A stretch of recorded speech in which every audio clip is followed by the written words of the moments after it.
The history of American independence is filled with names we know by heart: Washington crossing the Delaware, Hamilton at Yorktown.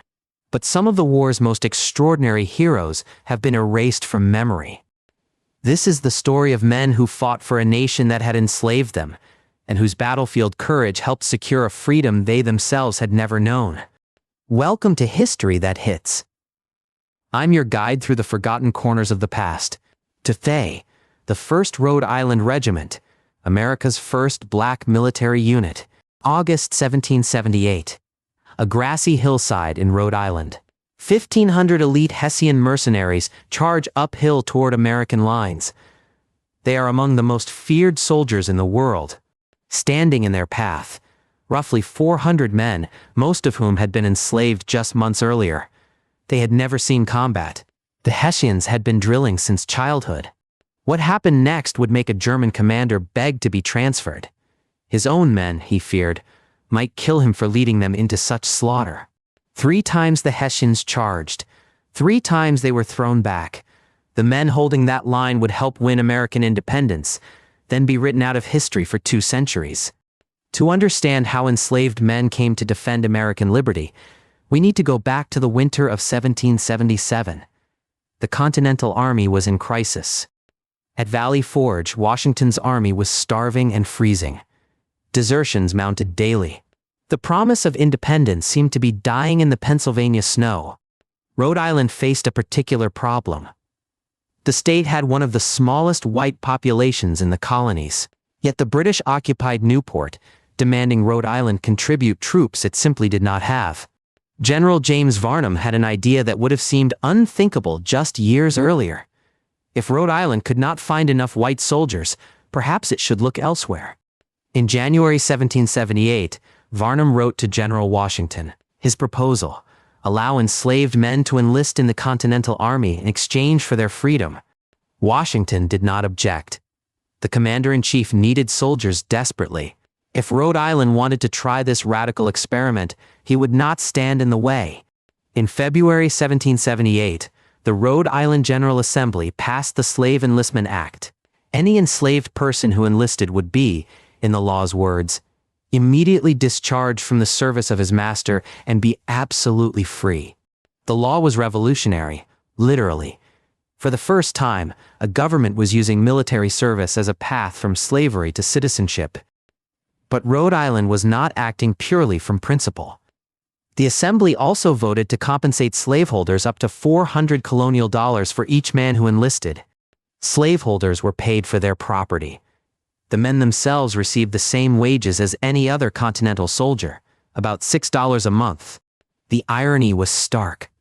Men were being paid to fight for liberty while their former masters were paid for having enslaved them. Freedom came with an invoice.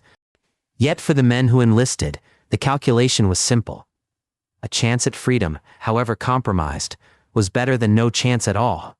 Recruitment began in spring 1778. By June, when political controversy forced the program to end after just 4 months, 88 enslaved men had enlisted. The regiment eventually totaled about 225 men, with as many as 140 being black soldiers, making it the only predominantly black unit in the Continental Army. Other Continental units had allowed black enlistment, but those men were integrated among white soldiers. The 1st Rhode Island was organized into segregated companies, black soldiers fighting alongside each other. Their commanding officer was Colonel Christopher Greene, a white Rhode Islander and cousin to General Nathanael Greene. He would lead these men into some of the war's fiercest fighting. The men trained through the spring and summer of 1778. Most had never held a musket before. They learned to march, to load, to fire on command, skills that would soon be tested under fire. Their first major test came in August. The French had just entered the war, and a combined operation was planned to drive the British from Newport. The plan fell apart when a storm scattered the French fleet. American forces found themselves exposed on Rhode Island, facing a powerful British garrison without naval support. General John Sullivan ordered a retreat northward. The 1st Rhode Island was positioned on the American right flank, covering the withdrawal of the main army. The British saw their opportunity. They sent their most formidable troops to shatter the American line. Hessian mercenaries from the German state of Hesse-Kassel. The Hessians were Europe's elite professional soldiers, disciplined, brutal, and battle-hardened. They had crushed American forces at Long Island and terrorized civilians across New Jersey. On August 29, 1778, roughly 1,500 Hessian soldiers formed up to charge the American right flank. Standing in their path, approximately 400 men of the 1st Rhode Island. The math was terrifying. Nearly 4-to-1 odds against men who had never faced a bayonet charge. The Hessians expected to sweep through them like wheat before a scythe. The first Hessian charge came with drums thundering and officers screaming commands.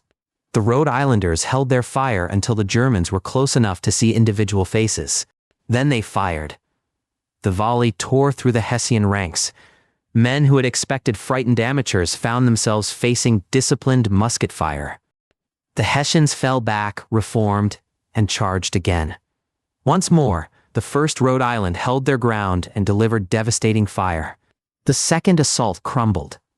By now, the Hessian officers must have realized something extraordinary was happening. These were not untrained militia who would break and run. These were soldiers. The third charge came with desperate fury. And for the third time, the men of the 1st Rhode Island threw them back. The Hessians retreated in disorder, leaving their dead on the hillside. The aftermath was devastating for the Germans. According to contemporary accounts, the Hessian commander applied for transfer, fearing his own men might kill him for leading them into such slaughter. General Lafayette, who witnessed the battle, later called it the best fought action of the war. He was not speaking of the overall engagement. He was speaking of the men on that hillside.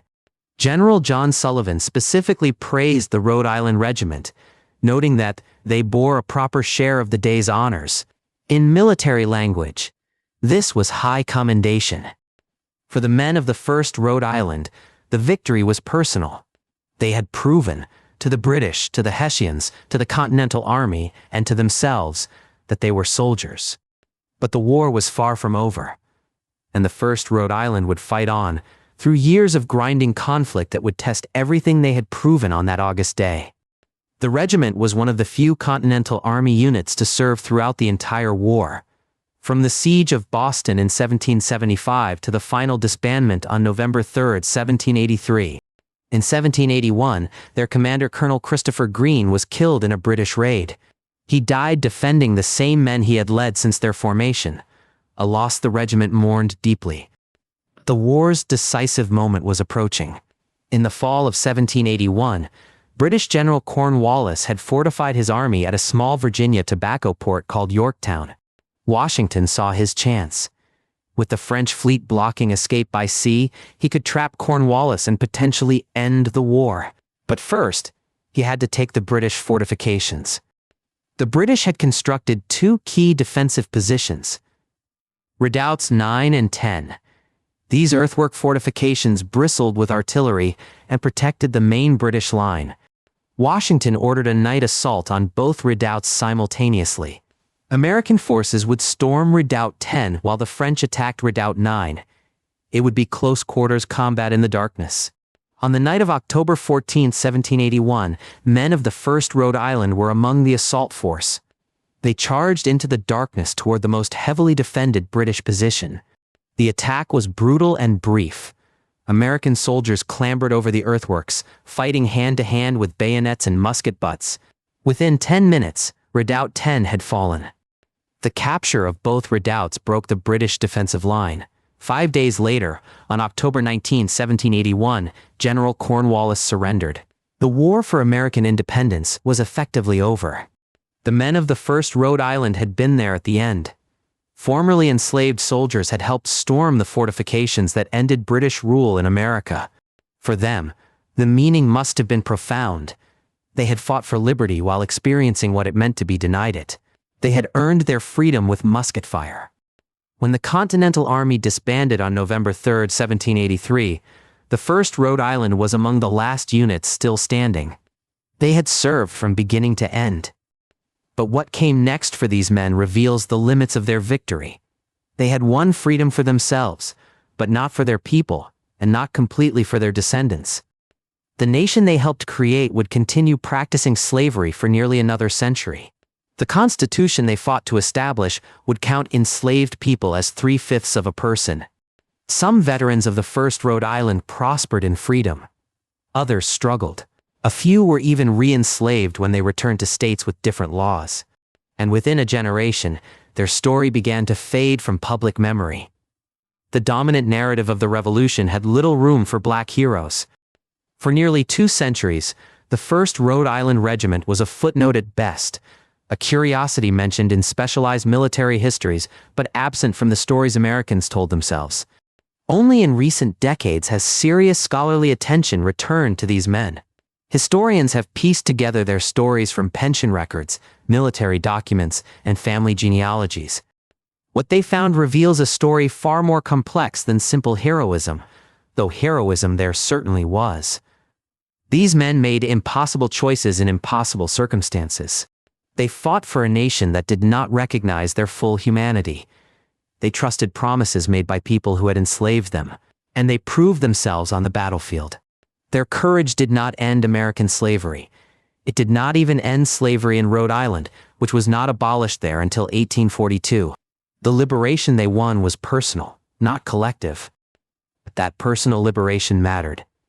Each man who walked away from bondage, who raised children in freedom, who died knowing he had earned his own liberty, that was victory. And their military service set a precedent that would echo through American history. When the nation needed soldiers, it turned to black Americans, again and again.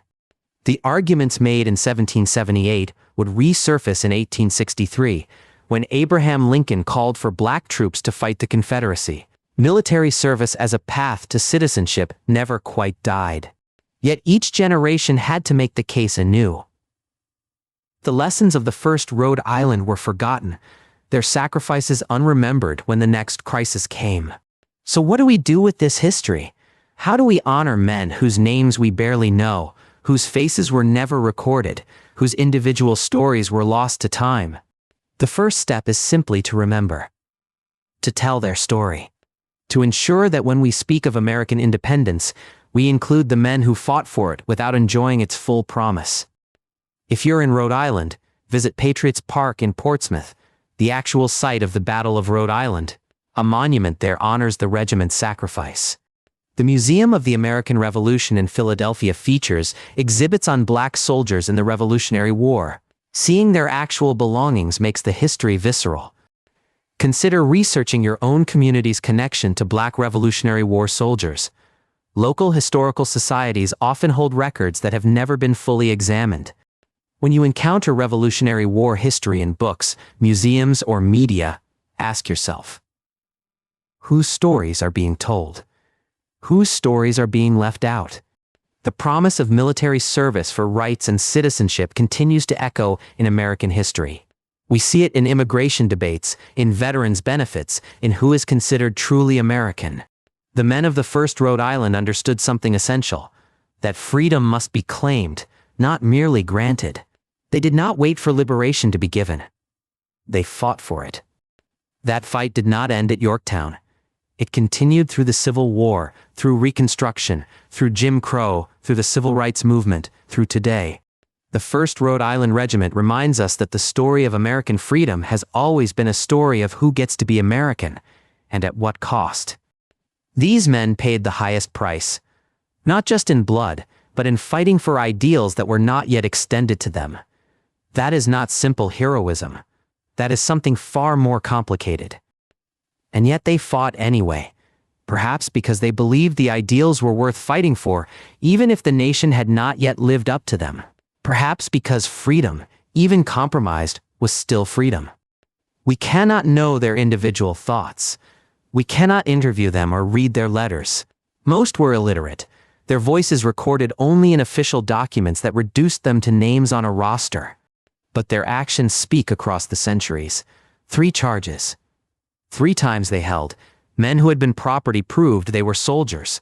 That is testimony enough. The first Rhode Island Regiment was forgotten for too long. Let us not forget them again. Let their story become part of the story we tell about American independence. Not as a footnote, not as a curiosity, but as central to understanding what America was and what it still struggles to become. That's all for today's episode of History That Hits. If this story moved you, share it with someone who needs to hear it. Until next time, remember, the past is never really past. It lives in the choices we make and the stories we make and the stories we choose to tell. I'm your host. Thank you for listening.